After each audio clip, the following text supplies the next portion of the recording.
Perezida Donald Trump kuri uyu wa kabiri yagejeje ijambo ku mitwe yombi y'inteko ishinga amategeko ya Leta Zunze Ubumwe za Amerika. Muri iryo jambo rye yishimiye ibyo ubutegetsi bwe bumaze kugeraho birimo gukosora ibitagenda muri leta, gushyiraho amahoro ku bicuruzwa biva mu mahanga no kotsa igitutu Ukraine kumvikana n'Uburusiya ku ihagarikwa ry'intambara.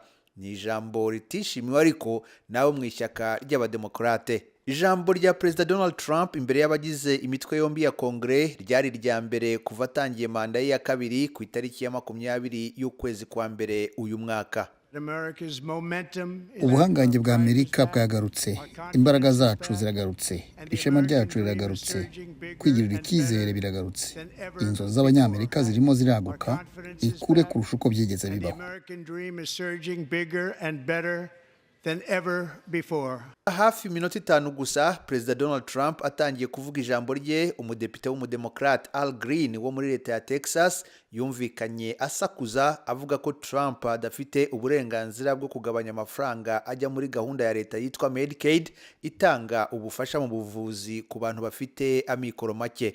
Nyuma Depite Green yaje gusohorwa mu cyumba cyavugirwagamo iryo jambo.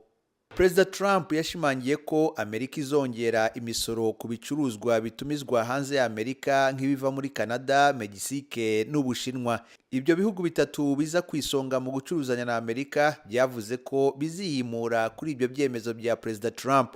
Ibyatumye haba ubwoba ko ubukungu bw'isi bushobora guhungabana kubera intambara z'ubucuruzi. Yego hazaba guhungabana guto ariko nta kibazo bizadutera. Ntabwo kuzaba kwinshi. Mu ntangiriro z'iki cyumweru Perezida Trump yatangaje ko abayahagaritse inkunga ya gisirikare Amerika yahaga Ukraine nyuma y'ubushyamirane bwagaragaye mu nama yagiranye na Perezida Volodymyr Zelensky wa Ukraine mu biganiro barimo by'uko Ukraine yaha Amerika uburenganzira ku bucukuzi bw'amabuye y'agaciro ya Ukraine.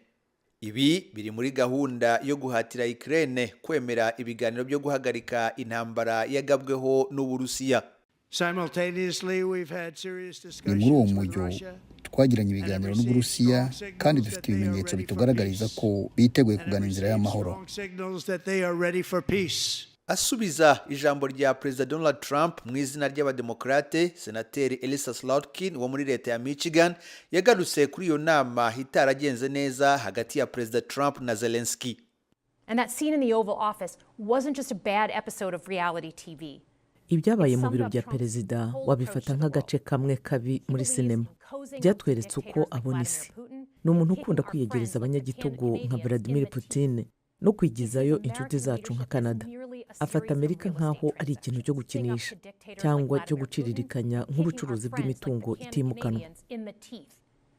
Muri iyo ngoro y'inteko ishinga amategeko abandi bademokrate bagaragaje ugutishimira politike ya Trump bambaye imyenda y'iroza nk'ikimenyetso kigaragaza ko politike ye igira ingaruka mbi ku bagore n'imiryango. Abandi bari bafite ibyapa byanditseho ko umuherwe Musk ari umujura.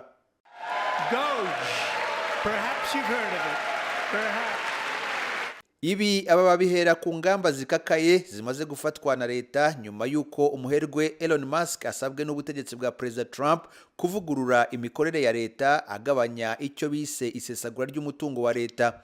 Ibi byaviriyemo kontaro nyinshi za leta guhagarikwa, habaho no kwirukana abakozi benshi ba leta.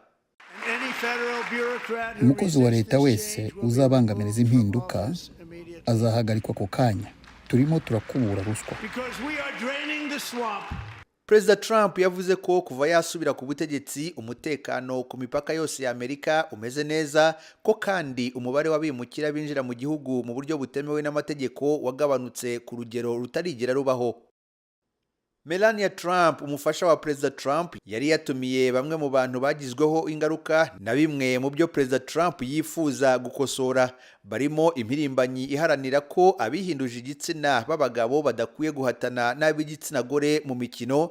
Yari yatumiye kandi n'abandi bo mu muryango w'umugore wishwe n'umwimukira winjiye mu gihugu mu buryo butemewe n'amategeko. Trump yongeye kandi kuvuga ko yifuza ko Amerika yigarurira umuhora wa Panama hamwe n'intara ya Greenland, ariko yirinda kuvuga ko azirukana abanyapalestina mu ntara ya Gaza.